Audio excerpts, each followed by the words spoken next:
कृष्ण भगवान की जय। गोविंद मेरी यही प्रार्थना है, भूलूं न मैं नाम कहीं तुम्हारा, निष्काम होकर दिन रात गाऊं गोविंद दामोदर माधवेति।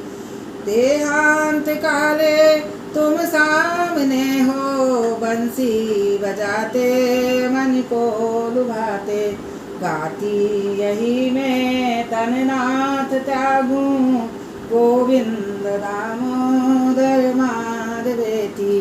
हे कृष्ण हे यादव है सखेती, प्यारे जरा तो मन में विचारो, क्या साथ लाए क्या ले चलोगे, गाओ यही नाम सदा पुकारो गोविंद दामोदर माधवेति।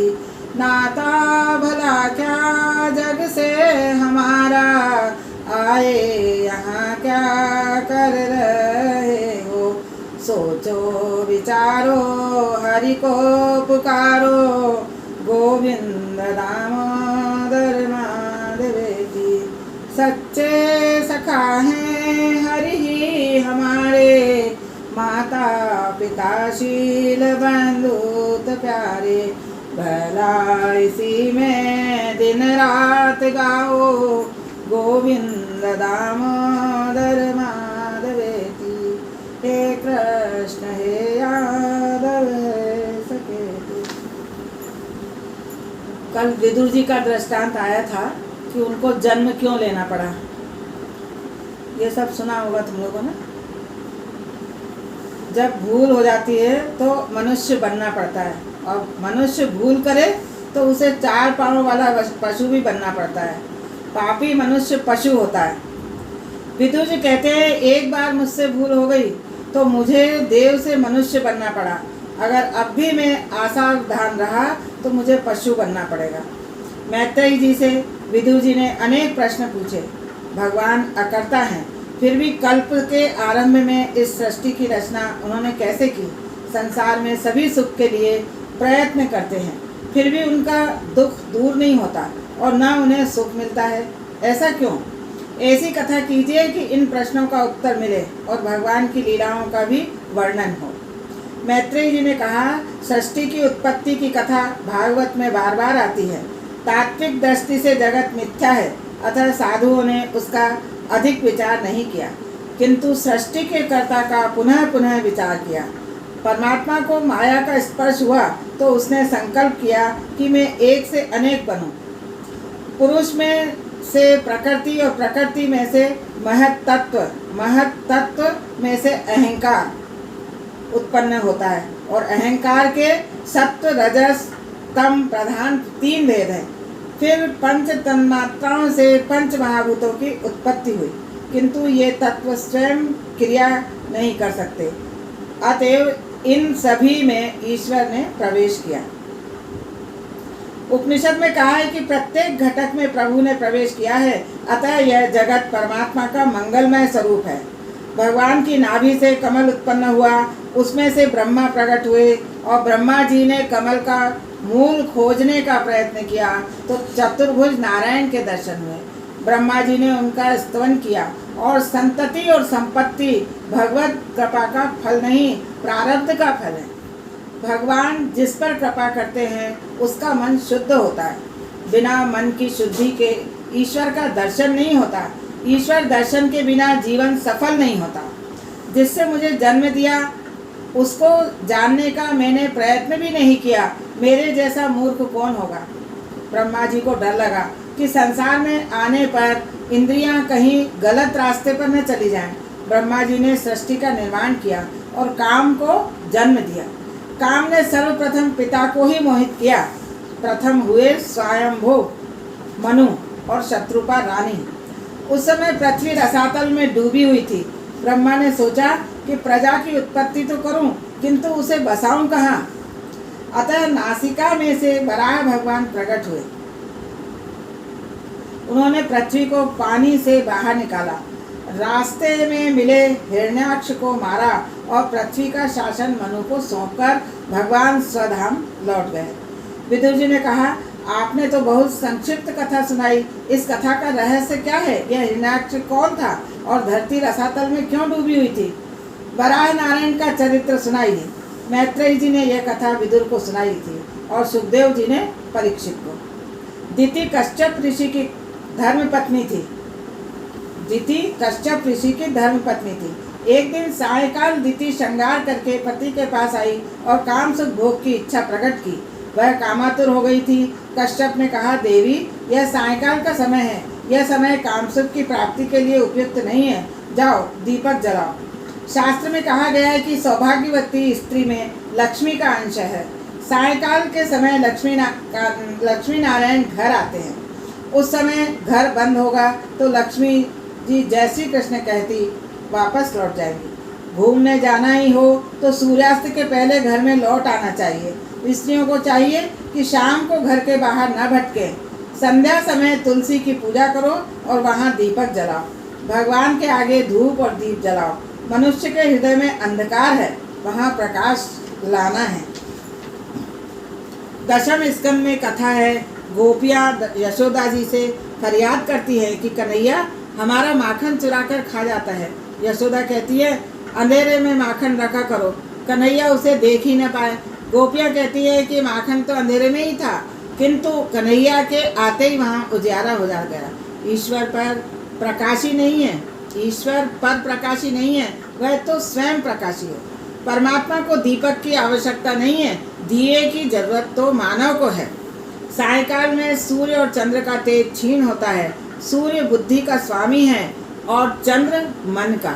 सायंकाल में मन और बुद्धि के स्वामी सूर्य चंद्र के दुर्बल होने के कारण उस समय मन और बुद्धि में काम प्रवेश पा जाता है। सांझ की बेला में काम मन में प्रवेश करता है और रात्रि को प्रकट होता है। संध्या काल में प्रभु के नाम का जाप करोगे तो मन में काम का प्रवेश नहीं हो पाएगा। कश्यप ऋषि दिति को समझाते हैं, माननी मान जाओ। भगवान शंकर इस समय जीव मात्र को निहारने के लिए भ्रमण करते हैं, अतः इस समय स्त्री संग करने से शंकर भगवान का अपमान होगा और अपमान के कारण अनर्थ होगा। शंकर भगवान देखें लेंगे तो दंड देंगे। भस्मांतम शरीरम, अंत में तो इस शरीर की राख ही होगी। अतः शिवजी राख लगाते हैं और जगत को वैराग्य का बोध कराते हैं। शरीर का अतिशय लालन न करो।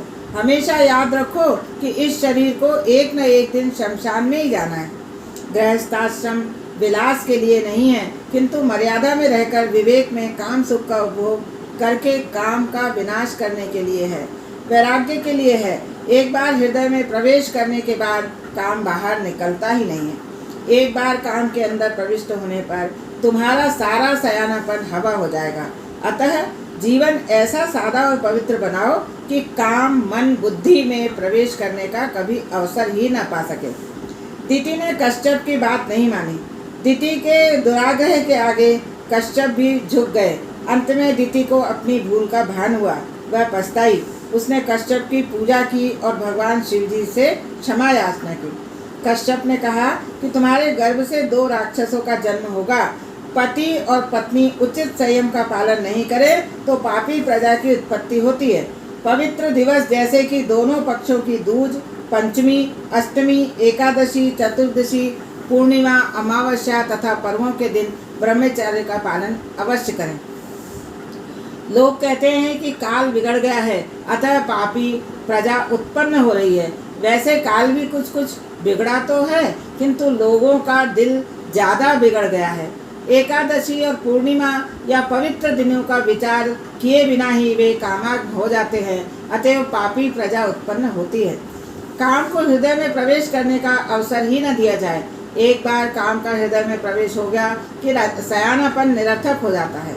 दिति ने भी कामाग्न होने के कारण ही सयानापन गंवा दिया था। जब दिति ने जाना कि उसके गर्भ में राक्षस उत्पन्न होंगे तो वह घबरा गई। कश्यप ने कहा कि उनका संहार करने के लिए भगवान नारायण आएंगे। दिति ने कहा कि तब तो मेरे पुत्र बड़े भाग्यशाली होंगे। कश्यप ने दिति को ऐसा भी आश्वासन दिया था कि तेरा पौत्र महान भगवत भक्त और महान वैष्णव होगा और प्रहलाद नाम से जगत में विख्यात होगा। अकेला ही जो ठाकुर जी की सेवा स्मरण करे वह साधारण वैष्णव है, किंतु जिसके संग से दूसरों को भी ईश्वर की सेवा और स्मरण करने की प्रेरणा मिले, इच्छा जागे, वह महान वैष्णव है। भक्तों ने एक बार महाप्रभु वल्लभाचार्य जी से कहा कि हमें वैष्णव का लक्षण बताइए। महाप्रभु जी ने कहा, जो ठाकुर जी की सेवा करे वही वैष्णव है। भक्तों ने कहा कि यह बात तो हम भी जानते हैं, कुछ विशिष्ट लक्षण बताइए। महाप्रभु जी ने कहा कि महान वैष्णव वह है जिसके संग से आने वाले की प्रीति ठाकुर जी की सेवा में हो जाए और उसे भी कृष्ण भक्ति का रंग लग जाए। प्रहलाद जी महान वैष्णव है। प्रहलाद जी के संग से साथ रहने वालों को भक्ति का रंग लग जाता था। व्यसन जैसा कोई पाप नहीं है। जो व्यसन को पराजित कर सकता है वही भक्ति कर सकता है। व्यसन के पीछे पागल हुआ व्यक्ति भगवान की सेवा नहीं कर सकता। वैष्णव तो वह है जो निर्व्यसनी हो। जो भगवान की आराधना करना चाहता है उसे लौकिक व्यसन से प्रीति नहीं करनी चाहिए। जिसे ईश्वर की आराधना करनी है उसे चाहिए कि वह फैशन और व्यसन में न फंसे। व्यसन हो तो एक ही हो और वह व्यसन हो कृष्ण भक्ति का। तुकाराम महाराज को भक्ति का ऐसा ही व्यसन था। उनकी आंखों को ऐसी आदत रह पड़ गई थी कि जहाँ भी उनको नजर जाती वहीं उन्हें मुरली मनोहर का मनोरम स्वरूप दिखाई देता था। भक्ति व्यसन रूप हो जाएगी तो मुक्ति दिलाएगी। भक्ति व्यसन हो जाती है तो तुरंत मुक्ति मिलती है। राज्य शासन समाज नहीं सुधरता, सद्भाव से द्वारा संत ही समाज को सुधार सकते हैं। प्रहलाद के संग में जो भी आए उन सभी का उन्होंने कल्याण किया। दिति गर्भवती हुई। उसने सोचा मेरे पुत्र देवों को कष्ट देंगे, अतः इनका जन्म शीघ्र न हो। इस विचार से दिति ने 100 वर्षों तक गर्भ धारण किए रखा। सूर्य चंद्र का तेज क्षीण होने लगा। देव घबराने लगे। वे ब्रह्मा जी के पास आए और उनसे पूछा, दिति के गर्भ में कौन है? दिति के गर्भ के रहस्य की कथा ब्रह्मा जी ने सुनाई। ब्रह्मा जी ने कहा, एक बार मेरे मानस पुत्र सनकादि ऋषि घूमते फिरते वैकुंठ लोक में गए और सनत कुमार ब्रह्मचर्य के अवतार हैं। वे महाज्ञानी हैं, फिर भी बालक जैसे सरल भाव से रहते हैं। अंतःकरण चतुष्टय के शुद्ध होने पर ही ईश्वर के दर्शन होते हैं। जब अंतःकरण शुद्ध होता है तभी ईश्वर के दर्शन होते हैं। ईश्वर दर्शन करने के लिए जाते समय इन चारों को शुद्ध करके जाओ। अंतःकरण के 4 विभाग बताए हैं।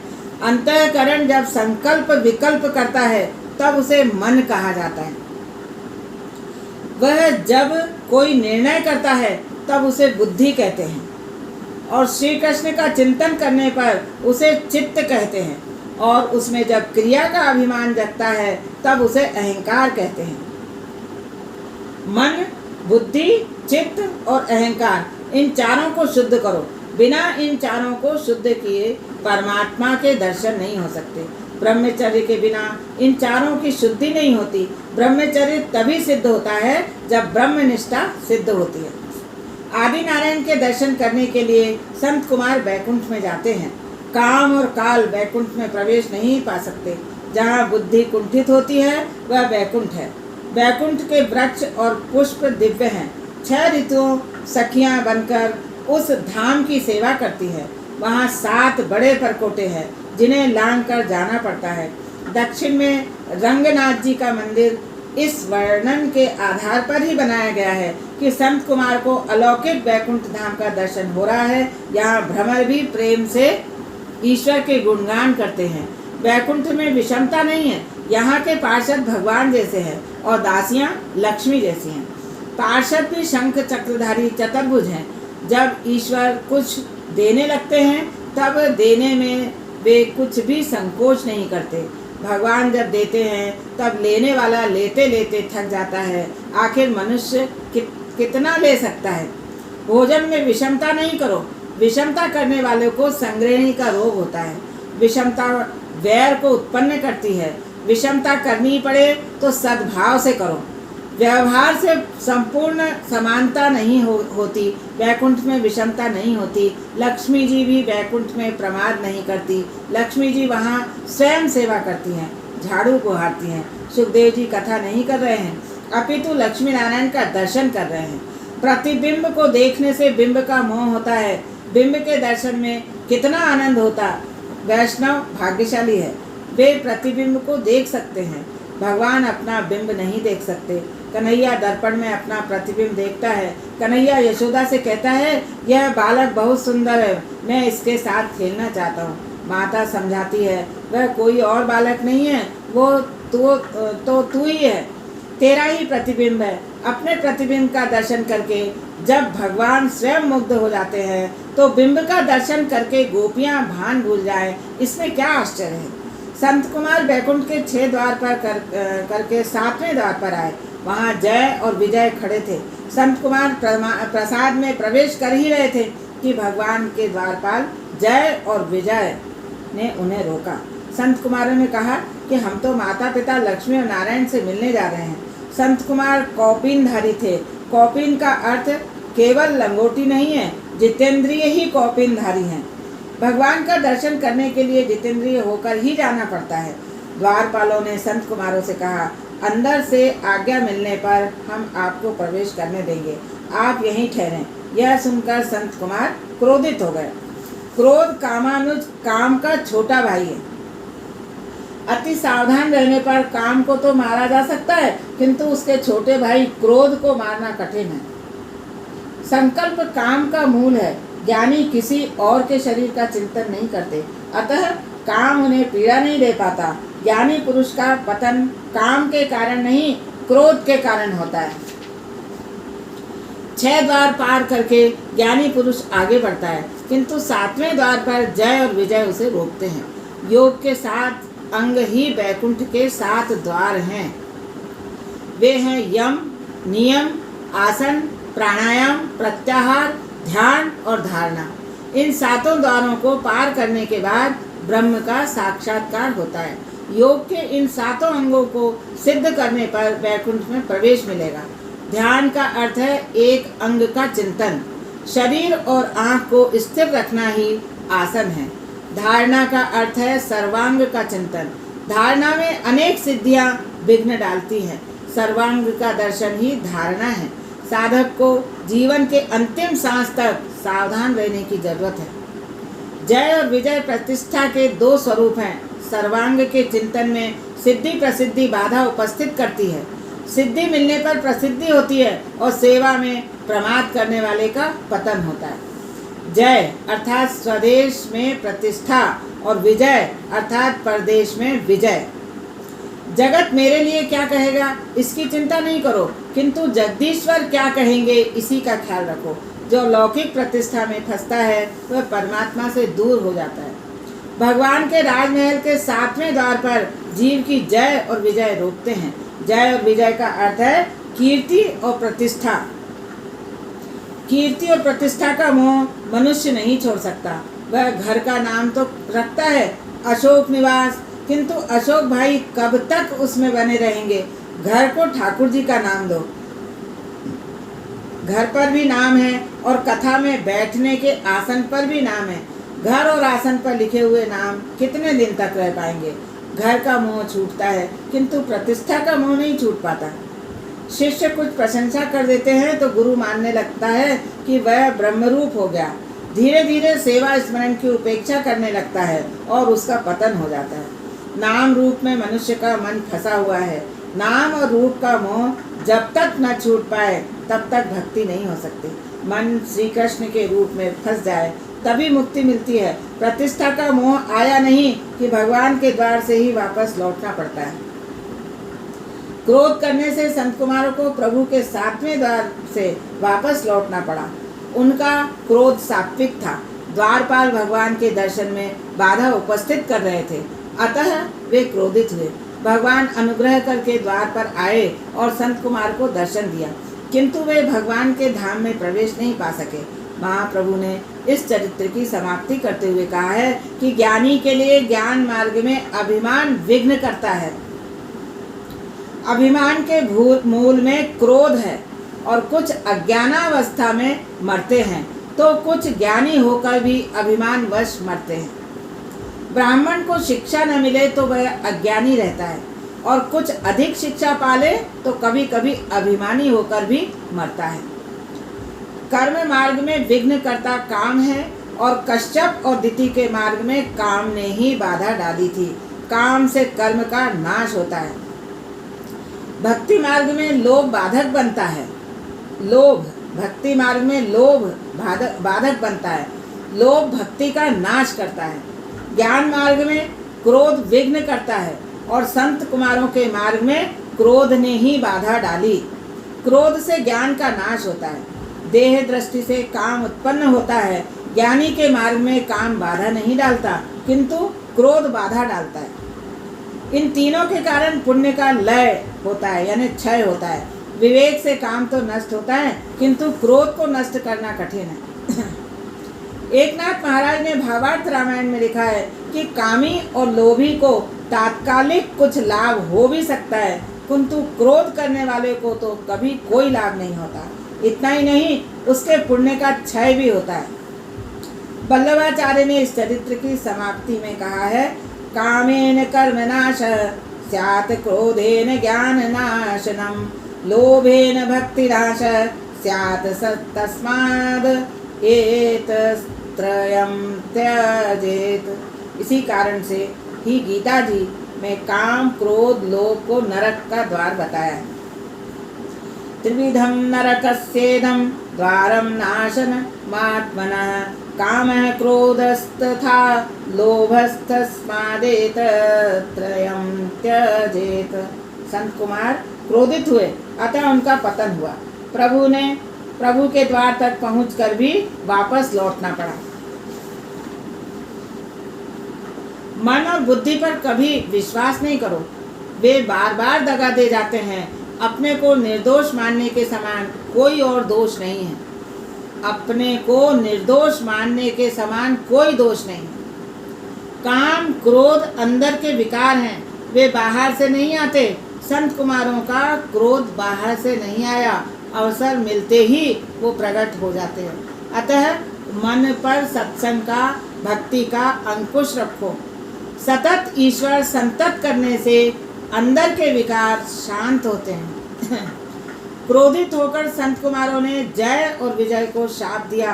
राक्षसों में विषमता होती है, तुम दोनों के मन में भी विषमता है, अतः तुम राक्षस हो जाओ।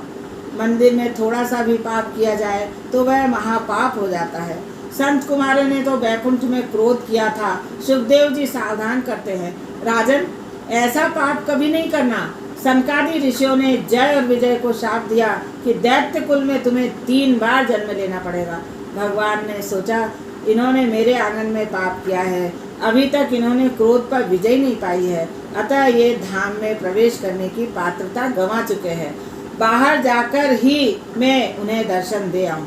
प्रश्न प्रवेश का नहीं उठता, कारण भगवान का परम धाम तो यद गत्वान निवर्तन्ते है। सनकादिक सोच रहे हैं कि हमें अभी तपस्या करने की आवश्यकता है, अभी तक हमारा क्रोध नष्ट नहीं हो पाया। वे ब्रह्मलोक को प्रयाण करते हैं। जय और विजय को सांत्वना देते हुए नारायण भगवान ने कहा, तुम्हारे 3 अवतार होंगे। सनकादियों के शाप से जय और विजय क्रमशः हिरण्याक्ष और हिरण्यकश्यप के रूप में अवतरित हुए थे। सुखदेव जी वर्णन करते हैं, दिति के गर्भ में जय और विजय आए। 2 बालकों का जन्म हुआ, उनका नाम हिरण्याक्ष और हिरण्यकश्यप रखा गया। असमय के लिए किए गए काम भोग के कारण दिति और कश्यप के यहाँ राक्षसों का जन्म हुआ। अतः काम के अधीन नहीं हो। एकादशी, द्वादशी, पूर्णिमा, अमावस्या, जन्मतिथि आदि दिवस में ब्रह्मचर्य का पालन करो। महाप्रभु जी ने इस चरित्र के अंत में कश्यप पर 3 दोष आरोपित किए, कर्म त्याग, मौन त्याग और स्थान त्याग। हिरण्याक्ष और हिरण्यकश्यप रोज 4-4 हाथ बढ़ते थे। यदि सचमुच ही ऐसा होने लगे तो माता पिता की दुर्गति की कल्पना कर सकते हैं, किंतु यह तो भागवत की समाधि भाषा है। भागवत में समाधि भाषा मुख्य है, लौकिक भाषा गौण है।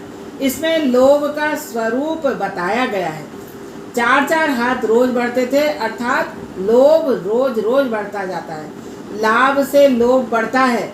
बिना प्रभु कृपा के लोभ का अंत नहीं होता।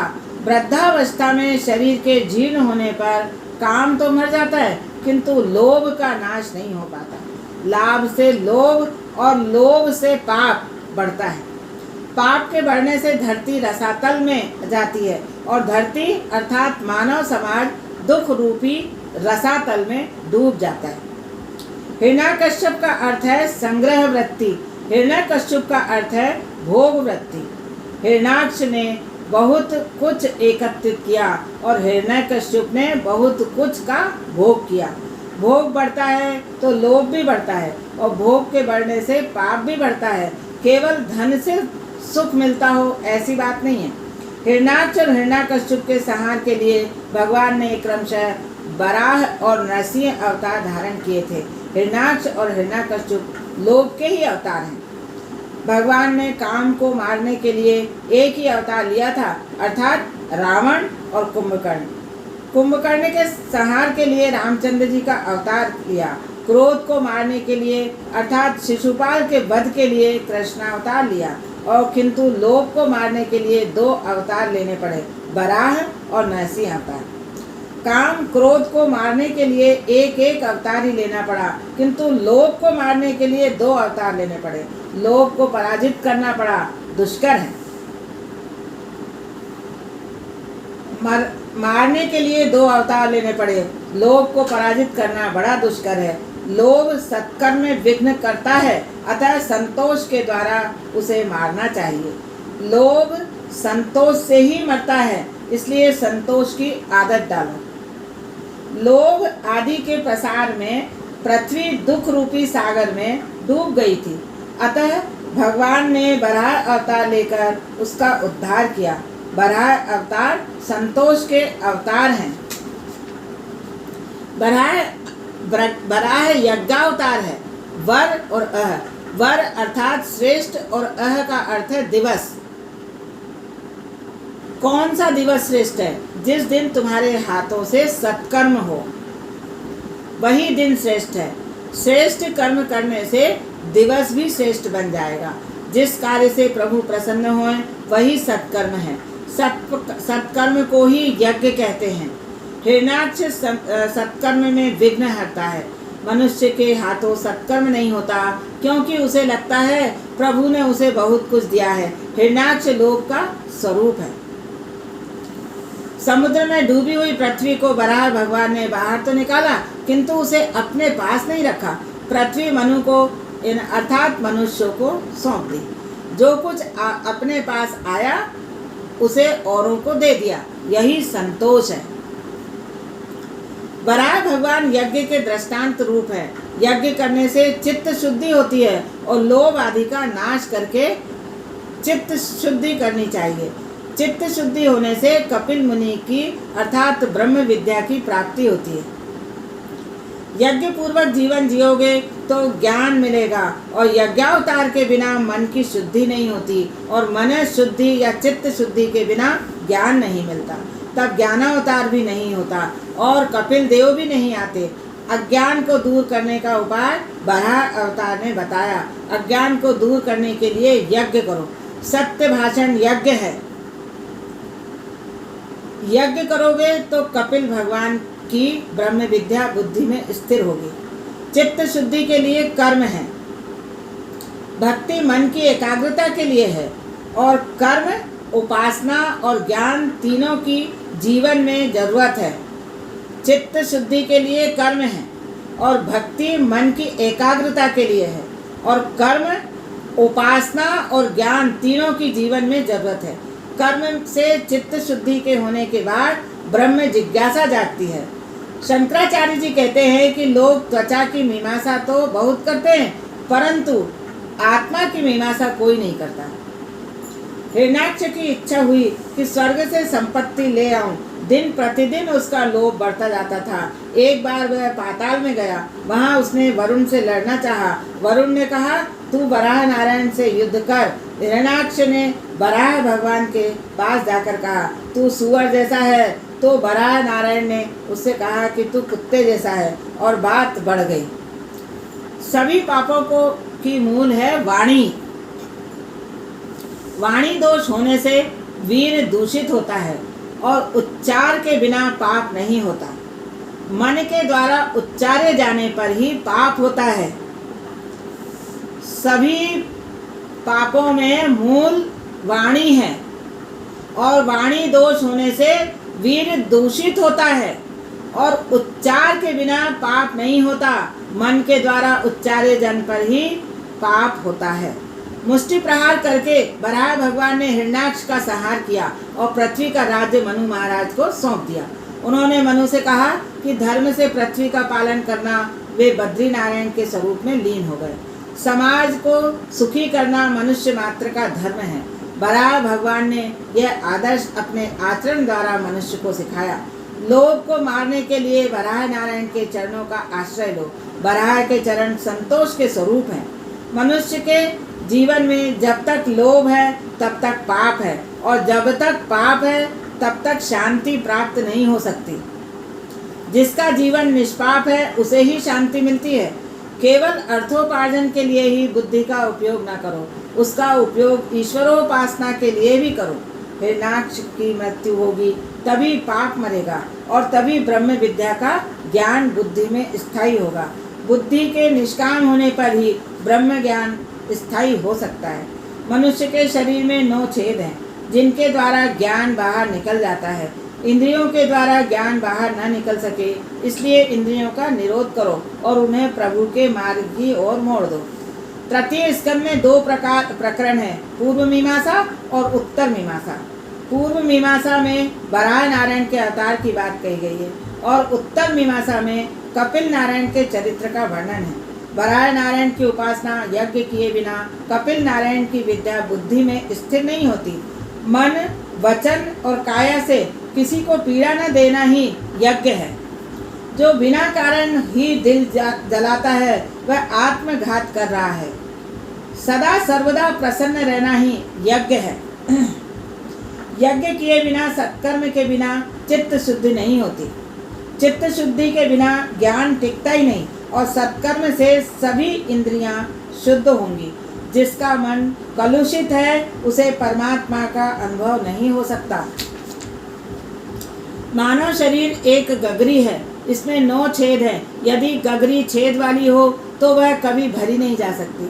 हर एक छेद से ज्ञान बह जाता है। ज्ञान का प्राप्त होना कठिन नहीं है। ज्ञान आता तो है किंतु वह ठहर नहीं पाता। विकार वासना के वेग में वह कई बार बह जाता है।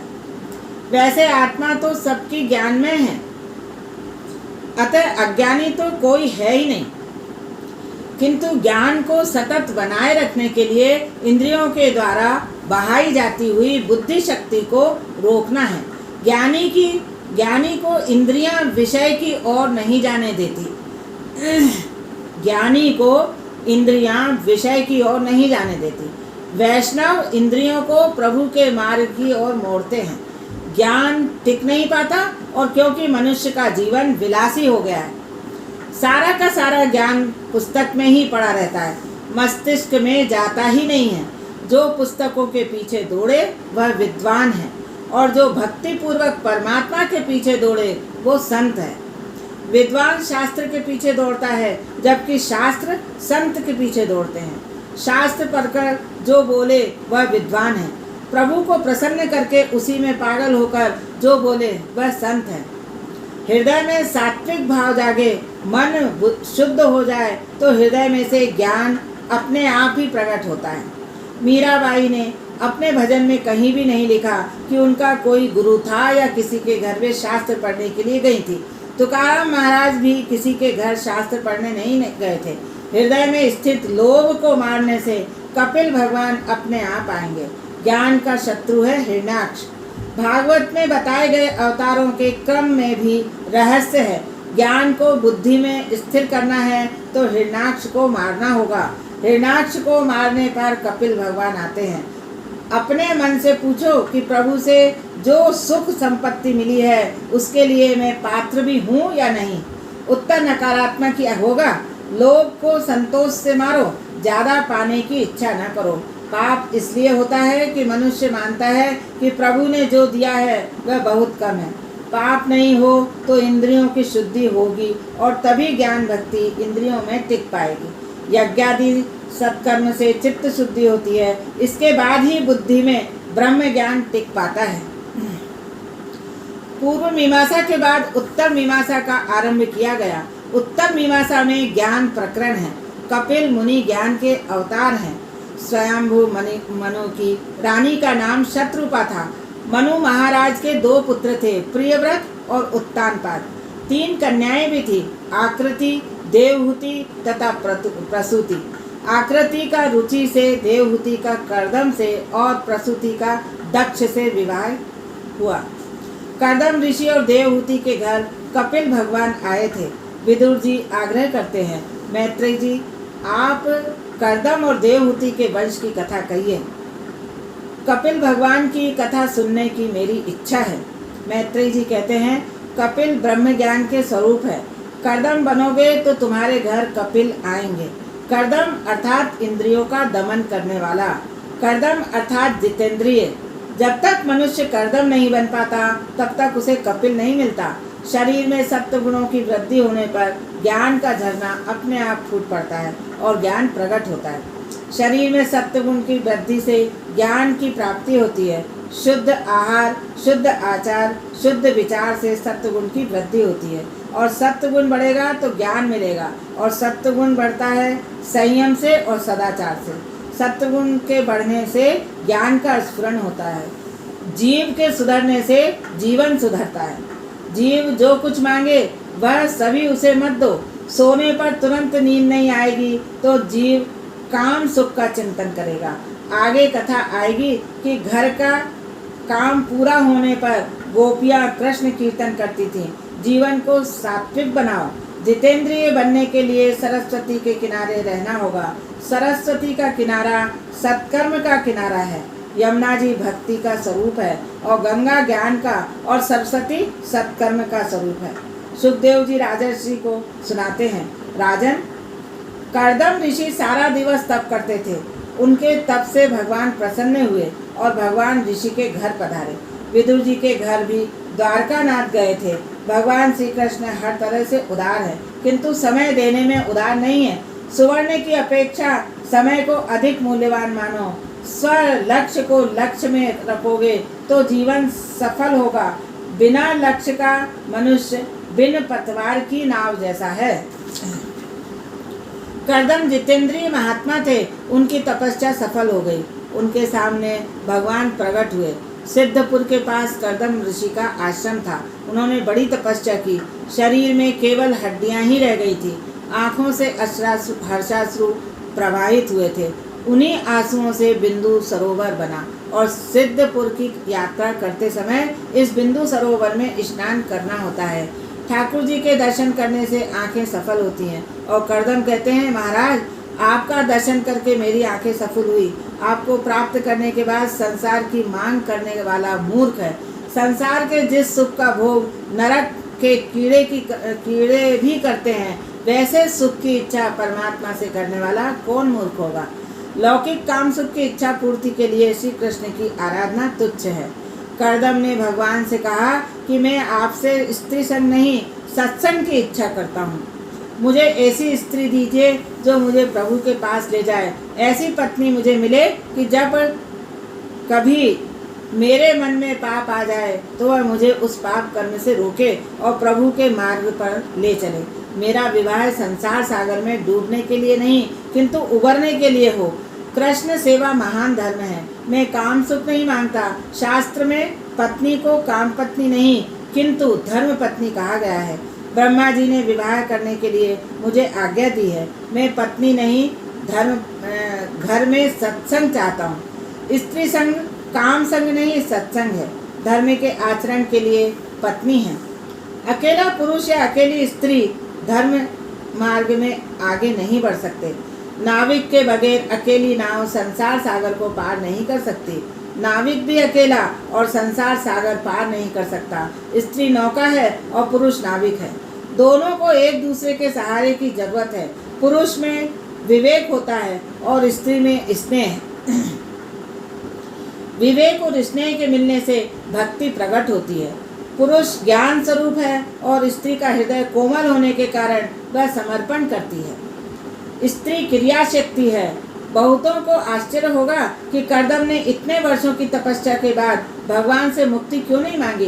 कर्दम ने सोचा, हजारों जन्मों की काम वासनाएं सुषुप्त रीति से मन में जमा हो गई हैं, उन्हें संतुष्ट करके मनुष्य पर जो 3 प्रकार के ऋण हैं उनसे मुक्त होकर ही मुक्ति की इच्छा करनी चाहिए।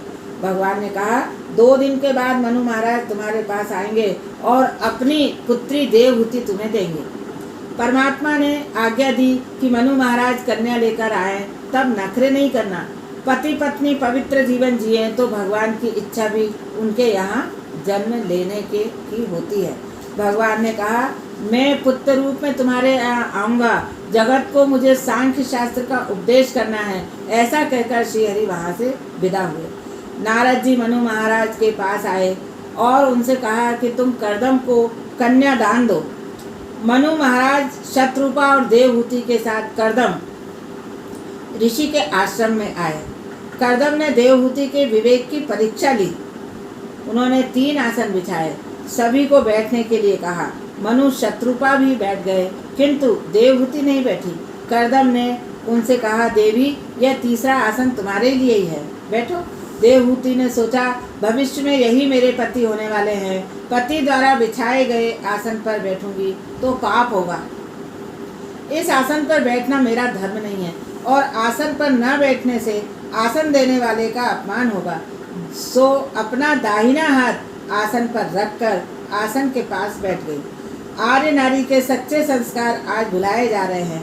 आज कन्या परीक्षा की रीति बदल गई है।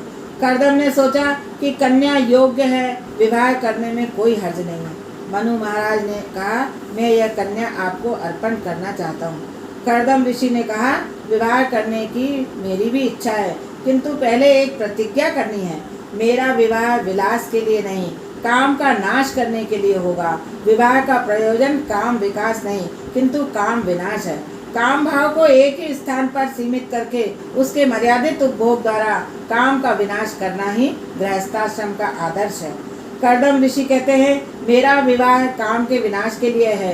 कृष्ण मिलन में काम विघ्न हटता है, उसी काम को मुझे मारना है। एक पुत्र के होने तक मैं लौकिक संबंध बनाए रखूंगा। एक पुत्र के हो जाने पर लौकिक संबंध का त्याग करूंगा और संन्यास ले लूंगा। कन्यादान के मंत्र में लिखा है, संतत्या इति एक वचनम संतति भी। ऐसा नहीं कहा है, वंश की रक्षा करने के लिए एक पुत्र के लिए ही कन्या को अर्पित करता हूँ। शास्त्र ने पहले पुत्र को ही धर्म पुत्र कहा है, अन्य सभी पुत्र कामज पुत्र हैं। विवाह कामाचरण के लिए नहीं, धर्माचरण के लिए है। पिता और पुत्र से कहता है कि तू मेरी आत्मा है। एक पुत्र होने के बाद पत्नी माता समान होती है। काम ईश्वर की पत्नी भांति व्यापक होना चाहता है। जहाँ सुंदरता दिखती है वहीं काम उत्पन्न होता है। उसे एक ही स्त्री में संजोकर उसका नाश करने के लिए विवाह का संस्कार करना है। विवाह के समय सावधान कहा जाता है, क्योंकि सभी जानते हैं कि विवाह के बाद जीव सावधान नहीं रहेगा। विवाह के बाद सावधान रहे वही जीतता है, अथवा जो पहले से सावधान होता है वह जीतता है। रामदास स्वामी विवाह के पहले ही सावधान हो गए थे। विवाह मंडप में पुरोहित जी ने सावधान कहा और वे सावधान होकर मंडप से भाग खड़े हुए। भोग के बिना रोग नहीं होता। पूर्व जन्म के पाप के कारण कुछ रोग होते हैं तो कुछ रोग इस जन्म के भोग विलास के कारण होते हैं। भोगे रोग भयम, भोगोपभोग में रोगों का भय है। भोगों के बढ़ने से आयुष्य का क्षय होता है। हम भोगों का उपभोग नहीं करते, भोग ही हमारा उपभोग करते हैं। कर्दम ऋषि ने आदर्श बताया कि मेरा विवाह एक सत्पुत्र के लिए है, उसके बाद मैं संन्यास लूँगा। मेरी प्रतिज्ञा तुम्हारी कन्या को मान्य हो तो मैं विवाह करने को तैयार हूँ। मनु महाराज ने पुत्री से कहा, ये तो विवाह के समय ही संन्यास की बात करने लगे हैं। देवहूति भी असाधारण थी। सुखदेव जी वर्णन कर रहे हैं। देवहूति ने कहा, मुझे ऐसे ही पति की कामना थी। कामाग्न होकर संसार सागर में डूबने के लिए गृहस्थाश्रम नहीं है। मेरी इच्छा थी कि मुझे जितेंद्रिय पति मिले। देव को बुलाने वाली शक्ति ही देवहूति है। निष्काम बुद्धि ही देव को बुला सकती है। मनु महाराज ने विधि पूर्वक कन्यादान कर दिया। देवहूति कर्दम का विवाह हो गया। देवहूति कर्दम के आश्रम में रहने लगी। उसने सोचा, मेरे पति तपस्वी हैं, अतः मुझे भी तपस्विनी होकर रहना है। एक घर में रहते हुए भी वे 12 वर्ष पर्यंत संयमी और निर्विकार रहे। दक्षिण प्रदेश में आज से 1100 वर्ष पहले वाचस्पति मिश्र नाम के एक ऋषि हुए थे। 6 शास्त्रों पर उन्होंने ही टीकाएं लिखी हैं, जो आज भी प्रख्यात है। वे सारा समय तपस्या और ग्रंथ लेखन में बिताते थे। विवाह होने के बाद 36 बरस गुजर गए, किंतु वे यह नहीं जानते कि उनकी पत्नी कौन है। 36 वर्ष साथ रहने पर भी अपनी पत्नी को पहचानते नहीं थे। एक दिवस के ब्रह्म सूत्र के शांकर भाष्य पर टीका लिख रहे थे। एक पंक्ति कुछ ढंग से नहीं लिखी जा रही थी। दिया भी कुछ धुंधला सा चला था, अतः ठीक तरह से दिखता भी नहीं था। उनकी पत्नी दीपक की लौ बढ़ा रही थी। वाचस्पति की नज़र उस पर पड़ी। उन्होंने पूछा, देवी तुम कौन हो? विवाह हुए 36 बरस बीत चुके थे, फिर भी वे पत्नी को पहचानते नहीं थे। पत्नी ने कहा, कभी आपका विवाह हुआ था, वह याद आता है? वाचस्पति ने कहा, हाँ कुछ कुछ याद आ रहा है। पत्नी ने कहा, मेरे ही साथ आपका विवाह हुआ था, मैं आपकी दासी हूँ। आपसे 36 बरस पहले हमारा विवाह हुआ था। पत्नी ने विवाह की याद दिलाई तो वाचस्पति के मन में स्मृति जागृत हुई। उन्होंने पत्नी से कहा, तेरे साथ मेरा विवाह हुआ है। 36 बरस तूने मौन रहकर मेरी सेवा की। तेरे उपकार अनंत है, तेरी क्या इच्छा है? पत्नी भामती ने कहा, नाथ मेरी तो कोई इच्छा नहीं है। आप जगत के कल्याण के लिए शास्त्रों की टीकाएं रचते हैं। मैं आपकी सेवा करके कृतार्थ हुई हूँ। आपकी सेवा करते करते ही मेरी मृत्यु हो। वाचस्पति का हृदय भर आया। पत्नी से एक बार कुछ मांगने को कहा, किंतु उसने कुछ भी नहीं मांगा। वाचस्पति, देवी तुम्हारा नाम क्या है? भामती। इस दासी को सब भामती कहते हैं। वाचस्पति, शांकर भाष्य पर मैं जो टीका लिख रहा हूँ उसका नाम मैं भामती टीका रखूँगा। आज भी वाचस्पति की टीका भामती टीका के नाम से प्रसिद्ध है। ऐसा था हमारा देश भारतवर्ष। एक ही घर में 36 वर्ष साथ रहकर भी उन्होंने संयम का पालन किया था। ऐसे संयमों को ही ज्ञान मिलता है। ज्ञान बाजार में नहीं बिकता। पुस्तकों के द्वारा ज्ञान का प्रचार और प्रसार तो बहुत हो रहा है, किंतु व्यक्ति के मस्तिष्क में ज्ञान दिखाई नहीं देता। पूर्ण संयम के बिना ज्ञान नहीं पाया जा सकता। पूर्ण संयम के बिना परमात्मा भी प्रकट नहीं होते। एक ही घर में रहकर कर्दम देवहूति ने 12 वर्ष तक और वाचस्पति ने भामती ने 36 वर्ष तक संयम का पालन किया था। कर्दम जीवात्मा है और देवहूति बुद्धि है। देवहूति देव को बुलाने वाली निष्काम बुद्धि है। एक दिवस कर्दम ने देखा कि देवहूति का शरीर बहुत दुर्बल हो गया है। सेवा करते करते उसने अपना शरीर सुखा लिया है। यह देखकर उनका हृदय भर आया। उन्होंने देवहूति से कहा कि देवी कुछ वरदान मांगो, तुम जो भी मांगोगी वही मैं दूंगा। देवहूति ने कहा, आप जैसे ज्ञानी पति मुझे मिले हैं, यही वरदान है। मैं तो पूजा करके बस इतना ही मांगती हूँ कि मेरा सौभाग्य अखंडित रहे। स्त्री का धर्म है कि वह रोज तुलसी और पार्वती की पूजा करे। यह सुनकर कर्दम बोले, कुछ न कुछ तो मांगना ही होगा। पति के आग्रह करने पर देवहूति ने कहा, नाथ आपने प्रतिज्ञा की थी कि एक पुत्र होने पर आप संन्यास लेंगे। अब यदि इच्छा हो तो एक बालक का मुझे दान दें। मनुष्य शरीर की रचना ऐसी है कि वह भोगों का उपभोग मर्यादित प्रमाण में ही कर सकता है। मर्यादा का उल्लंघन करेगा तो रोगी हो जाएगा। कर्दम बोले, मैं तुझे दिव्य शरीर अर्पित करूंगा। देवहूति सरस्वती में स्नान करने गई। सरस्वती में से अनेक दासियां निकली। देवहूति ने स्नान किया और उसका शरीर बदल गया। कर्दम ऋषि ने संकल्प से विमान रचने की और दोनों उस पर बैठे। कथा में शांत और करुण रस प्रधान है। श्रृंगार और हास्य रस गौण है। कथा में श्रृंगार रस का वर्णन करने की आज्ञा महात्माओं ने नहीं दी है। संसार के विषयों के प्रति श्रोता की अरुचि हो और ईश्वर के प्रति प्रेम हो, यह लक्ष्य रखकर वक्ता को कथा करनी चाहिए। कथा श्रवण के बाद विषयों के प्रति अरुचि और ईश्वर के प्रति रुचि न हुई तो समझो कि कथा सुनी नहीं। कथा सुनकर वैराग्य होता है। भागवत के दूसरे स्कंद में ब्रह्मा जी ने नारद को बताया कि कथा किस प्रकार की जानी चाहिए। 100 वर्षों में देवहूति के 9 कन्याएं तो हुई, किंतु पुत्र नहीं हुआ। जो 9 कन्याओं का पिता होता है उसके यहाँ कपिल आते हैं। जिसकी 9 पुत्रियां होती हैं उसे ज्ञान मिलता है। 9 कन्याओं का अर्थ है नवधा भक्ति। नवधा भक्ति के बिना ज्ञान नहीं होता।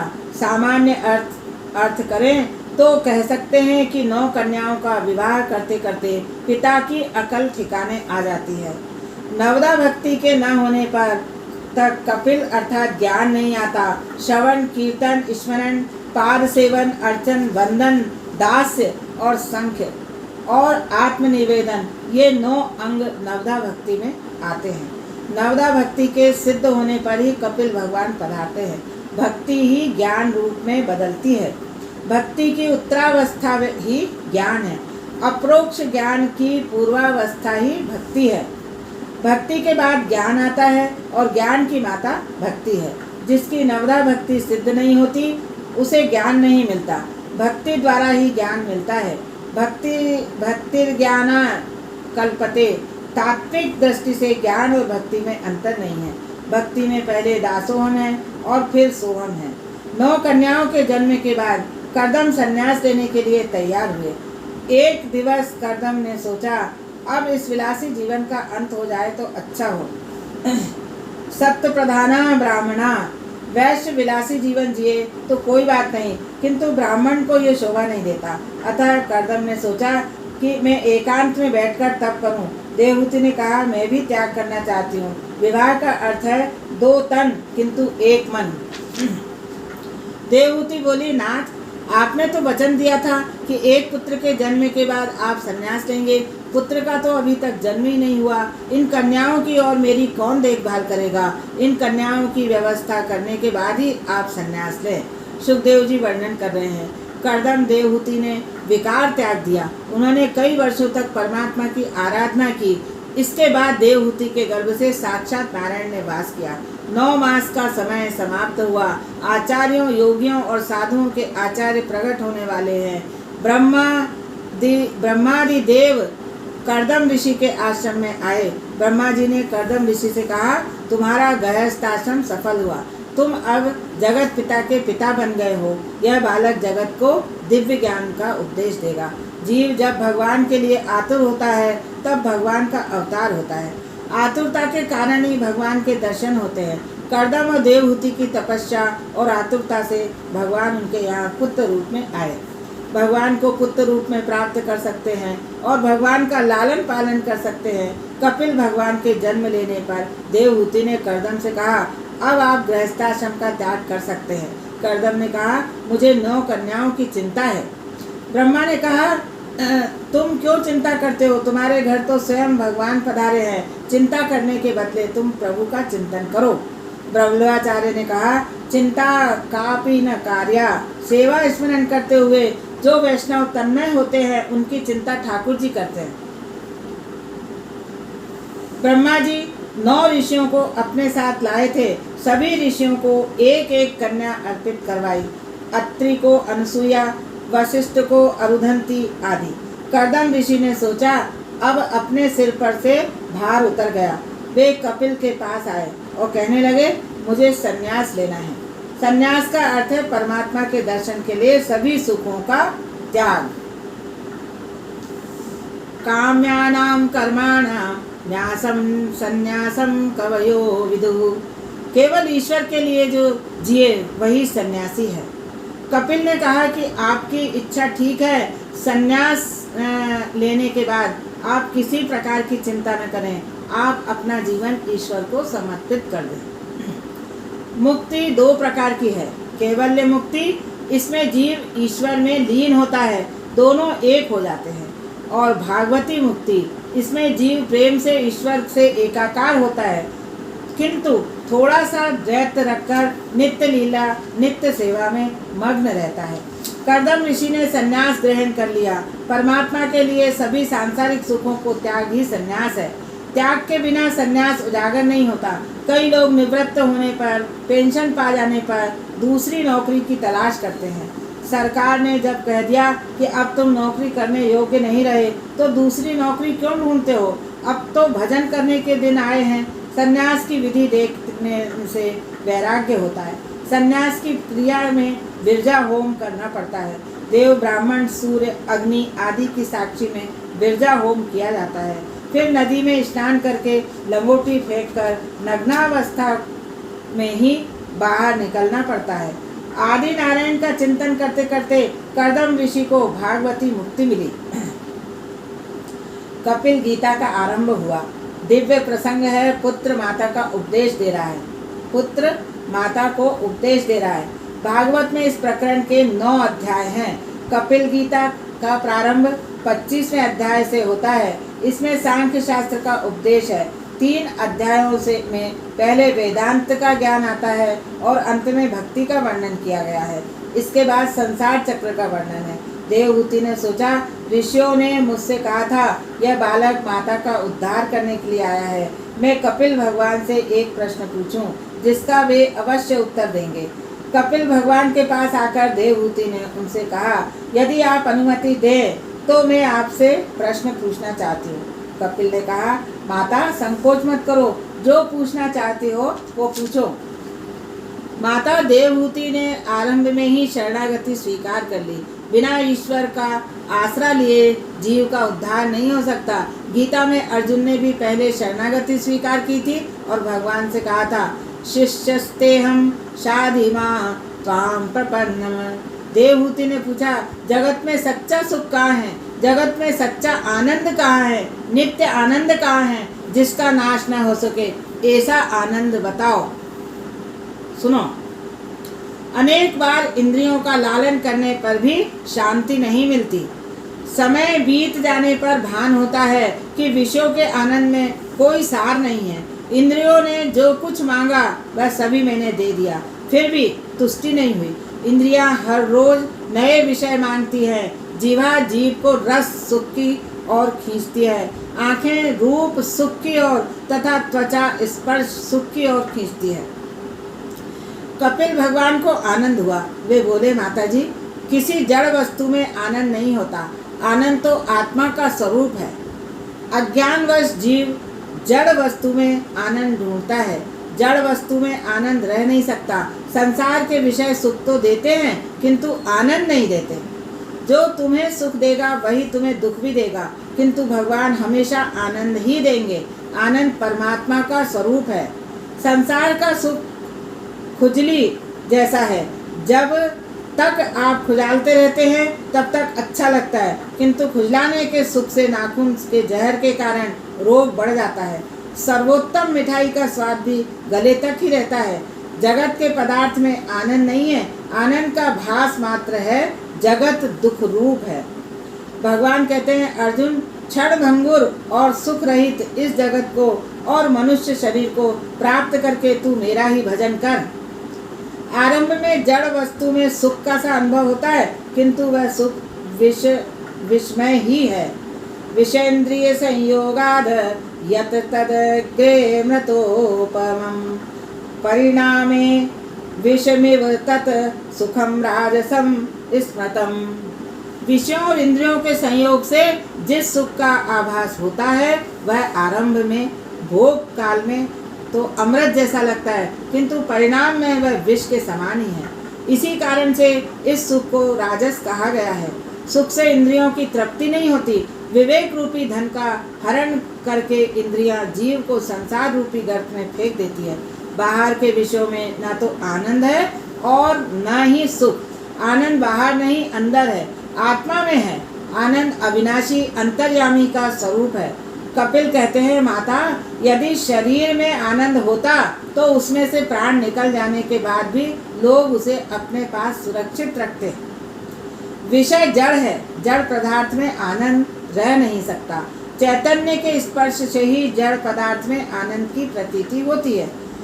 दो शरीरों के स्पर्श से सुख नहीं मिलता, किंतु दो प्राणों के एक होने से आनंद का अनुभव होता है।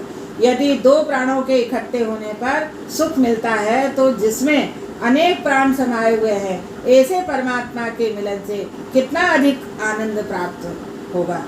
बाहर के विषयों में आनंद नहीं है, किंतु चित्त में, मन में आत्मा का प्रतिबिंब पड़ने से आनंद सा अनुभव होता है। इंद्रियों को मन चाहा पदार्थ मिलने पर विषयों में वे तद्रूप हो जाती हैं। अतः कुछ समय के लिए चित्त एकाग्र व एकाकार होता है। उस समय चित्त में आत्मा का प्रतिबिंब पड़ता है, जिससे आनंद का भास होता है। जगत के विषयों में जब तक चित्त फंसा हुआ है, तब तक आनंद नहीं मिल सकेगा। आनंद आत्मा का सहज स्वरूप है। आनंद आत्मा में ही है। आत्मा और परमात्मा का मिलन ही परमानंद है। भगवान में मन फंसे और डूबने लगे, तभी आनंद मिलता है। बार बार अपने मन को समझाओ कि संसार में जड़ पदार्थों में सुख नहीं है। निंद्रा में सब भूल जाने से आनंद मिलता है। सारे संसार को भूलने के बाद भी गाढ़ी नींद आती है। आत्मा तो नित्य शुद्ध और आनंद रूप है। सुख और दुख तो मन के धर्म है। मन के निर्विषय होने पर आनंद मिलता है। दृश्यों में से दृष्टि को हटाकर दृष्टा में स्थिर किया जाए तो आनंद मिलता है। आनंद परमात्मा का स्वरूप है। कपिल कहते हैं, माता जी, यदि विषयों में ही आनंद समाया हुआ होवे तो सभी को सर्वदा एक समान आनंद मिलना चाहिए। तृप्त हुए व्यक्ति के सम्मुख यदि श्रीखंड भी रखा जाए तो उसे अरुचि होगी। बीमार व्यक्ति मालपुओं को नहीं खाएगा। अतः श्रीखंड आदि विषयों में जड़ पदार्थों में आनंद नहीं है। संसार के जड़ पदार्थों में आनंद नहीं है। चेतन परमात्मा के संबंध के कारण ही आनंद की अनुभूति होती है। परमात्मा के साथ संबंध होने पर ही आनंद मिलेगा। जीव कपटी है, परमात्मा भोले हैं। जीव उपेक्षा करेगा तो भी परमात्मा उसके अपराध को क्षमा कर देंगे। आनंद नारायण का ही स्वरूप है। आनंद का विरोधी शब्द नहीं मिलेगा। आनंद ब्रह्म स्वरूप है। जीवात्मा भी आनंद रूप है। अज्ञान के कारण जीव आनंद को ढूंढने के लिए बाहर जाता है। बाहर का आनंद लंबे समय तक टिकता नहीं। आत्मा के लिए कोई वास्तविक सुख दुख नहीं है। सुख और दुख मन में ही होते हैं। सुख और दुख मन का धर्म है। जन्म मरण शरीर का धर्म है। भूख और प्यास आत्मा के धर्म है। मन में सुख दुख होने पर आत्मा कल्पना करता है कि मुझे दुख होता है। मन को हुए सुख और दुख का आरोप अज्ञान से आत्मा अपने ऊपर करता है। आत्म स्वरूप में उपाधि के कारण सुख और दुख का भास होता है। आत्मा स्फटिक मणि जैसा श्वेत शुद्ध और निर्मल है। मन के संयोग से उसमें विषयों का प्रतिबिंब पड़ने पर आत्मा मानता है कि उसे सुख और दुख हुआ है। स्फटिक मणि के पीछे जिस रंग का फूल रखोगे वही रंग मणि में दिखेगा। वह रंग स्फटिक का अपना नहीं, फूल का है। स्फटिक मणि पारदर्शी है। उसके पीछे लाल गुलाब का फूल रखोगे तो वह लाल दिखेगी। गुलाब के संसर्ग से वह लाल भासित होती है। जल में चंद्रमा का प्रतिबिंब पड़ता है। जल के हलन चलन के कारण प्रतिबिंब भी हलचल करता है, कंपित होता है, किंतु वास्तविक चंद्रमा पर उसका कुछ भी प्रभाव नहीं पड़ता। इसी तरह देहादि के धर्म स्वयं में न होते हुए भी जीवात्मा उन्हें अपने में कल्पित कर लेता है। मैं जीवात्मा तो निर्लेप है। जीवात्मा में देखे जाते हुए देहादि के धर्मों की प्रतीति निष्काम भागवत धर्म के अनुसरण से, भगवान की कृपा से और उसी से प्राप्त भगवान नाम पूरक भक्ति योग से धीरे धीरे दूर होती है। जो भक्ति निष्ठ है वह समस्त लोक में व्याप्त परमात्मा को देख सकेगा। संसार के विषयों से सभी प्रकार से हटा हुआ मन ईश्वर लीन होता है। जब मन निर्विषय होता है तभी वह आनंद रूप होता है। मन बड़ा कपटी है। मेरा और तेरा का खेल इस मन ने ही रचा है। सचमुच मन ही बंधन और मोक्ष का कारण है। कपिल कहते हैं, माता, मन को ही इस जीव के बंधन और मोक्ष का कारण माना गया है। विषयों में आसक्त मन बंधन का कारण बनता है। वही मन यदि परमात्मा में आसक्त हो तो मोक्ष का कारण बन जाता है। चेतः स्वलस्य बंधयाय मुक्तये चात्मनो मतम गुणेषु सक्तं बंधाय रतम वा पुंसी मुक्तये। भगवान मनुष्य का शरीर या घर नहीं बल्कि हृदय देखते हैं। मन विशाल हो तो भगवान आते हैं। मन में छिपी हुई अहंता और ममता, अपने पराये की भावना ही मन को दुखी करती है। मन के ये धर्म आत्म स्वरूप में भासमान होते हैं। आत्मा स्वयं को सुखी दुखी मानती है, परंतु वास्तव में वह आनंद रूप है। मन के सुधरने पर सब कुछ सुधरता है, मन के बिगड़ने पर सब कुछ बिगड़ता है। अहमन्यता और ममता सुख और दुख की दाता है, उन्हें छोड़ देने पर ही आनंद मिलता है। पाप करने के लिए किसी को प्रेरणा देने की जरूरत नहीं पड़ती, किंतु पुण्य करने के लिए प्रेरणा देनी पड़ती है। मन अधोगामी है। मनुष्य का मन पानी की भांति गड्ढे की ओर ही बहता है। जल की तरह मन भी अधोगामी है। जल की भांति मन का स्वभाव भी ऊपर नहीं नीचे की ओर जाने का है। इस मन को ऊपर चढ़ाना है, उसे परमात्मा के चरणों तक ले जाना है। यंत्र के साधन से पानी ऊपर चढ़ता है, उसी तरह मंत्र के साधन से मन ऊपर चढ़ता है। मन को मंत्र का संग दो। मंत्र का संग होगा तो अधोगामी मन उद्धर्वगामी बनेगा। जिसने अपना मन सुधारा है वह दूसरों को भी सुधार सकेगा। मन को सुधारने का और कोई साधन नहीं है। मन शब्द के अक्षरों को उलट दोगे तो शब्द बनेगा नम, और नमन और नाम ही मन को सुधारेंगे। मन को स्थिर करने के लिए नाम जप की आवश्यकता है। जब से मन की मलिनता और चंचलता दूर होती है। अतः किसी भी मंत्र का जाप करो। सांसारिक विषयों के संग से बिगड़ा हुआ मन ईश्वर का ध्यान करने से सुधरता है। सभी के अंतर में परमात्मा है, फिर भी वे सबका दुख दूर नहीं करते। अंदर विराजे हुए चैतन्य रूप परमात्मा मन बुद्धि को प्रकाश देते हैं। भगवान का स्वरूप ऐसा तेजोमय है कि हम जैसे साधारण जीव उन्हें देख नहीं पाते। भगवान का निर्गुण स्वरूप सूक्ष्म होने के कारण दिखाई नहीं देता और भगवान का सगुण स्वरूप तेजोमय है, अतः वह भी नहीं दिखता। इस कारण हम जैसों के लिए तो भगवान का नाम स्वरूप मंत्र स्वरूप ही इष्ट है। भगवान स्वयं को चाहे छुपा ले, किंतु अपने नाम को नहीं छुपा सकते।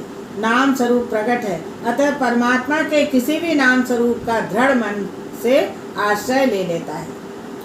मंत्र के बिना मन की शुद्धि नहीं हो सकती। बिगड़ा हुआ मन ध्यान के साथ तप करने से सुधरेगा।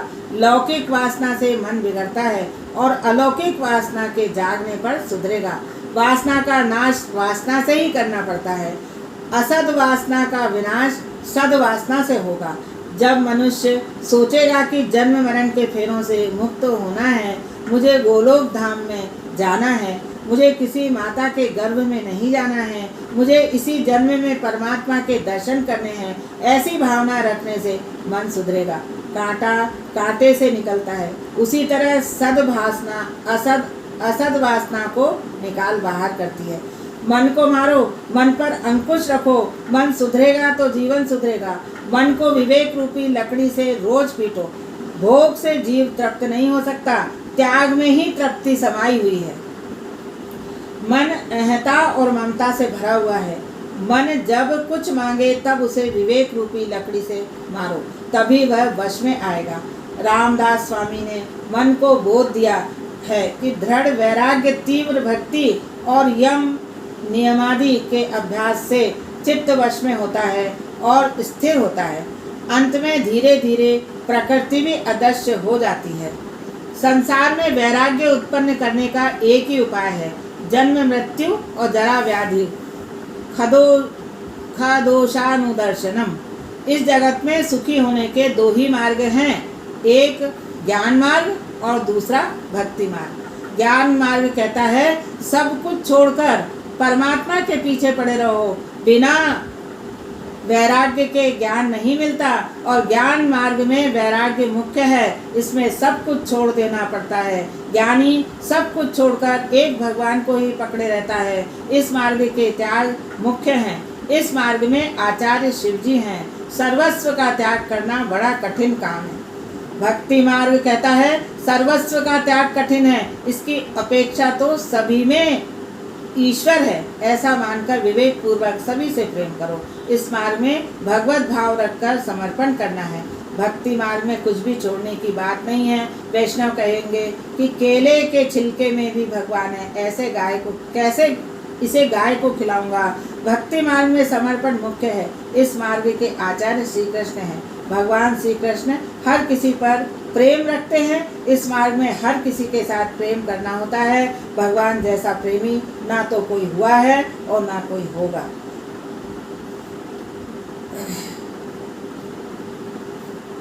एक बार भृगु ऋषि बैकुंठ में गए। भगवान सो रहे थे। लक्ष्मी जी चरण सेवा कर रही थी। भृगु को लगा कि यह तो कोई विलासी है, इसे बड़ा देव कौन कहेगा। ऋषि तो परीक्षा करने ही आए थे, अतः उन्होंने सो हुए भगवान को छाती पर लात मारी। ऋषि भृगु ने लात मारी, किंतु लात मारने वाले से भी मेरा कन्हैया प्रेम ही करता है। भगवान ने ऋषि से कहा, मेरी छाती तो बहुत कठोर है, आपके चरण कोमल हैं, शायद आपके चरणों में चोट आई होगी। और इतना कहकर भगवान ऋषि के चरण सहलाने लगे। है कोई जगत में ऐसा प्रेम वाला?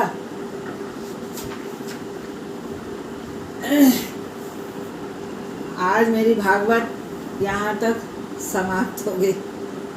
इसके आगे बहुत कुछ है, बहुत अच्छे अच्छे विषय हैं पढ़ने के लिए, लेकिन इसको समाप्त करते हैं। श्री कृष्ण गोविंद हरे मुरारी, हे नाथ नारायण वासुदेवा। गोविंद मेरी यही प्रार्थना है, भूलूं न मैं नाम कहीं तुम्हारा। निष्काम होकर दिन रात गाऊं, गोविंद दामोदर माधवेति। देहांत काले तुम सामने हो, बंसी बजाते मन को लुभाते।